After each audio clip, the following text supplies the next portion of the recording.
Psalms chapter 52 verse 8.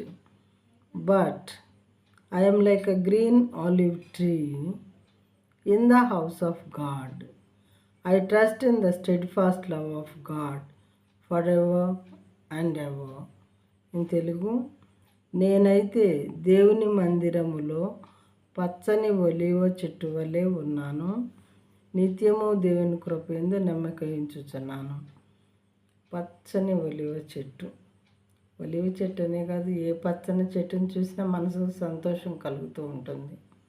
అయితే ఇక్కడ పచ్చని ఒలివ చెట్టుని దేంతో పోల్చారంటే, దేవుని మందిరమునకు క్రమముగా వెళుతూ పరిశుద్ధమైనటువంటి జీవితము కలిగి ఉండినటువంటి ప్రజల్ని గురించి పోల్చాడనమాట. పచ్చని ఒలివ చెట్టు సారము కలిగి మరి చక్కగా ఆరోగ్యవంతంగా ఉన్నటువంటి చెట్టు చాలా పచ్చగా అందంగా ఉంటుంది చూడటానికి.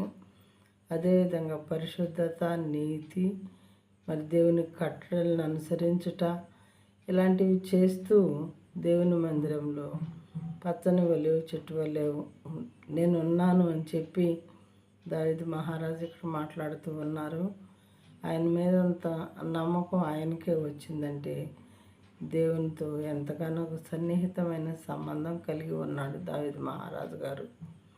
ఆయన దినమునకు 7 మార్లు దేవుని స్తుతిస్తూ ఉంటారు అని మరొక చోట బైబిల్ గ్రంథంలో రాయబడి ఉన్నది. ఆయన పెద్ద మహారాజయ్యుండి కూడా దినమునకు 7 సార్లు దేవుని స్తుతిస్తూ ఉంటాడంట. అది సింపుల్ హ్యూమన్ బీయింగ్స్ అయిన మనము మరెన్నిసార్లు దేవుని స్తుతించవలసి ఉన్నది రోజుకి మనం ఆలోచించుకోవాలి. తర్వాత నిత్యము దేవుని కృపయందు నమ్మకయించుచున్నాను.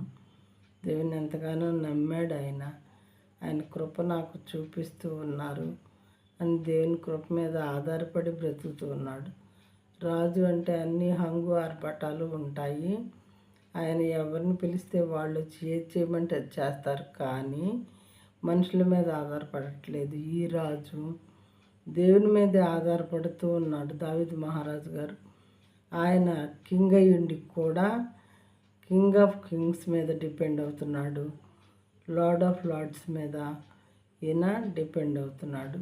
మన దేవునికి king of kings, lord of lords అనే పేరుంది కదా. రాజులకు రాజు అయిన ప్రభువులకు ప్రభువు కాబట్టి ఆయన మీద సర్వశక్తి గల దేవుని మీద ఆనుకుంటున్నాడు. ఈయన కింగ్ అయ్యుండి కూడా మరి మనం ఎంతగా ఆధారపడాలి, మరి కింగ్స్ అయిన వాళ్ళు కూడా ఎలా ఆధారపడాలో దీన్ని బట్టి మనకు అర్థమవుతూ ఉంది.